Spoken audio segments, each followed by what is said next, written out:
Game Over Brasil! Bom dia, boa tarde, boa noite. E hoje a gente vai falar sobre a defesa do Jair Bolsonaro, que disse, sabe de uma coisa? Ele não pode ser condenado, porque afinal de contas ele desistiu do golpe. Quem é? Só eu planejei, fiz tudo, mas eu não assinei a ata, o decreto. Eu fui até esse passo, então não posso ser condenado. Já falar disso e de muito mais.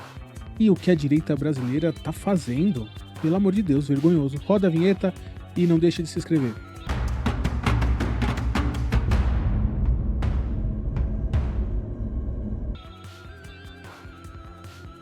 Se a direita quer ser grande no Brasil, ela não pode andar de mãos dadas com o bolsonarismo e muito menos a sua sombra. Medo fabricado não é programa de governo. Hoje a gente vai conversar um pouco sobre isso, sobre esse medo, sobre Bolsonaro conseguir desistir do golpe. Então a gente vai falar sobre o primeiro medo que existe nessa fantasia criada da extrema-direita, que é o Brasil ser a Venezuela.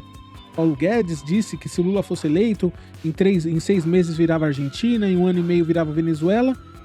E no final das contas, nada disso está acontecendo. A bolsa está batendo recordes atrás de recordes, o dólar está caindo, os empregos estão na sua menor taxa de desemprego histórico. E a Venezuela, que o Brasil ia virar, não vai. Aqui se viraria a Venezuela caso o golpe que Jair desistiu fosse efetivado, caso a democracia tivesse perdido. E a direita continua apoiando essa loucura. Quando a direita será grande de novo? Aí vem o segundo medo. A economia vai quebrar. Mas calma aí. A economia vai quebrar por quê? O PIB anda crescendo, mesmo com o tarifaço do seu eminente expoente, guardião da direita, Eduardo Bolsonaro. Mesmo com o tarifaço, o PIB continua crescendo. O desemprego continua caindo. E aí?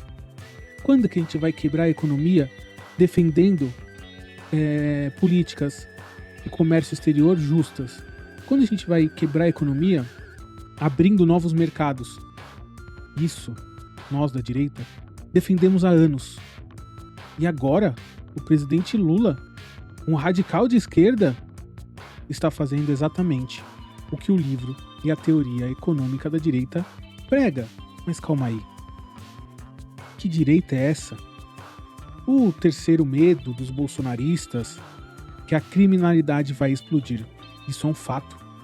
A gente tem que realmente cobrar não só os políticos da esquerda, os da direita, os do centro, tendo em vista que a cada vez mais esse combate aparentemente está sendo feito.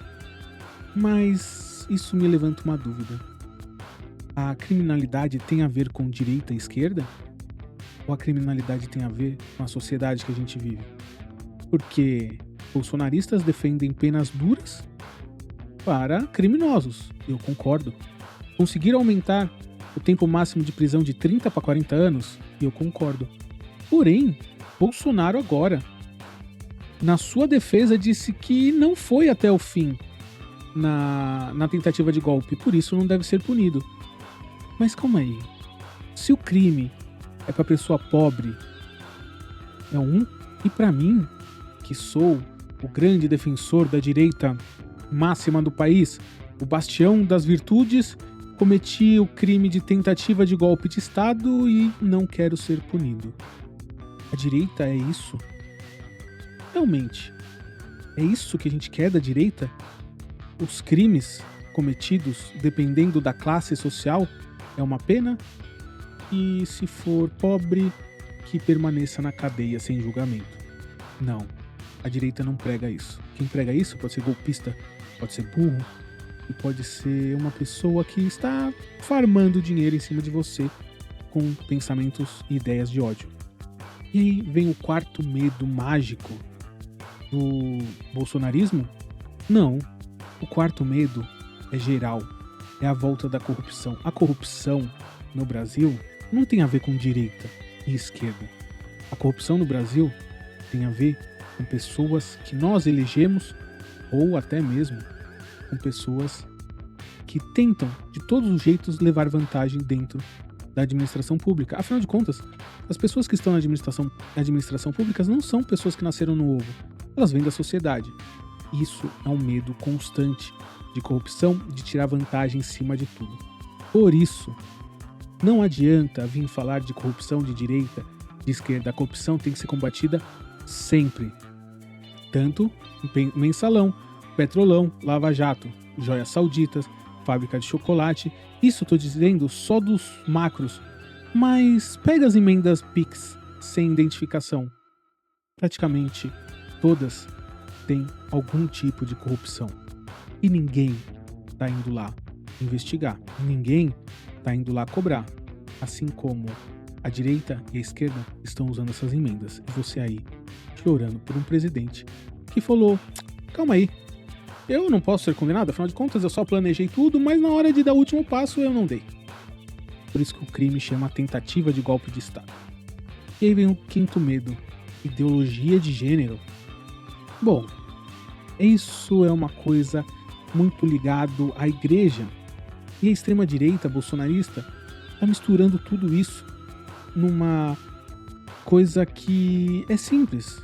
Educação sexual é fato, tem que ser dito, tem que ser feito. Podemos discutir o currículo, mas essa ideologia de gênero que se criou na religião para controlar as pessoas não muda o que o ser humano é, não muda o que o ser humano gosta. E esse discurso só serve, mesmo para a bolha, alimentar o medo, que, como todos os que eu falei, chega a ser infantil. O sexto medo, que é o mais ilógico da história, na minha opção, que é a legalização das drogas. Bom, as drogas, elas têm um papel fundamental na criminalidade no Brasil. Tanto que estamos vendo, dia após dia, lavagens de dinheiro bilionária, tô falando de bilhão de reais, em fintechs, em empresas de combustível e tudo mais. Por conta da criminalidade e uma parte dela, sim, das drogas. Drogas no Brasil não tem previsão de ser legalizada. Sabe por quê? Porque muita gente ganha dinheiro com isso.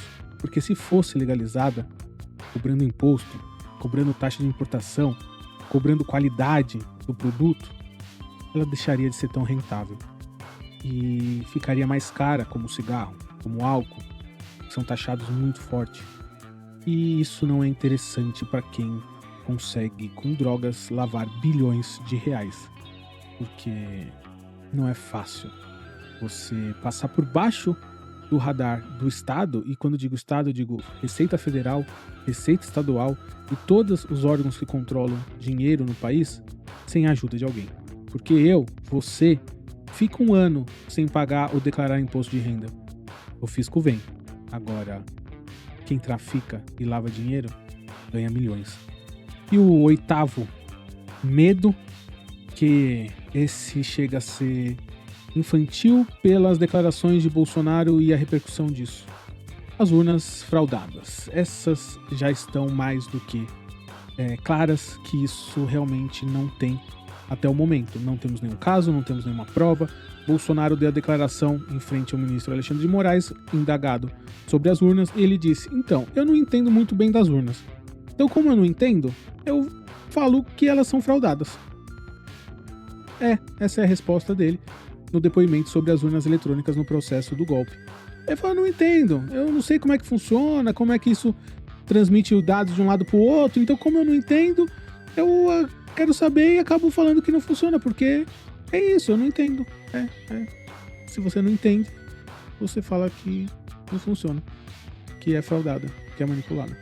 É isso. Agora a gente tá de olho numa defesa de Jair Bolsonaro, que disse realmente, não pode ser condenado por tentativa de golpe, porque a abolição do Estado Democrático, porque ele não foi até o fim, ele desistiu no meio do caminho.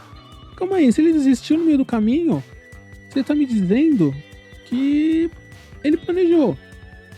Você tá me dizendo que ele pensou, que ele organizou, que na hora de executar ele não assinou e não deu a ordem? Em que momento entre acusar o Supremo, acusar as urnas, planejar assassinatos, e mobilizar manifestantes a Brasília, ele desistiu.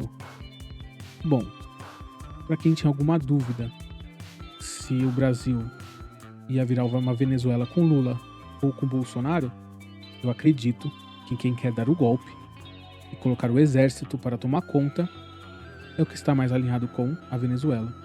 Não estou tirando aqui as declarações do Lula alinhadas a Maduro por muitos anos. Porém, de um tempo para cá, essas declarações cessaram e até mesmo relações foram cortadas. Mas, por incrível que pareça, a esquerda, que é acusada de apoiar ditaduras, hoje defende a democracia. E a direita, que é vista como defensora da democracia, hoje tem o seu maior líder condenado por tentativa de golpe de Estado e abolição do Estado Democrático de Direito, dizendo: eu desisti. Ei, sabe quando bem aqui, que nem o coronel falou, são ideias materializadas. Os planos lá, punhal verde e amarelo, ideias materializadas. Eu pensei, aí eu escrevi como é que eu ia matar os chefes dos poderes, aí imprimi 3 cópias, mas só foi uma ideia, assim. Então, tá na hora da direita democrática voltar a falar e esquecer essas falácias de criança. O Brasil vai virar uma Venezuela, a economia vai quebrar, criminalidade vai explodir, volta da corrupção com o PT no poder, ideologia de gênero, todas ideias infantis. Tá na hora da direita começar a falar realmente o que quer do país e não só espalhar o medo. Pelo medo. Espalhar a tristeza, espalhar a desconfiança para manter uma bolha acesa. Valeu, obrigado.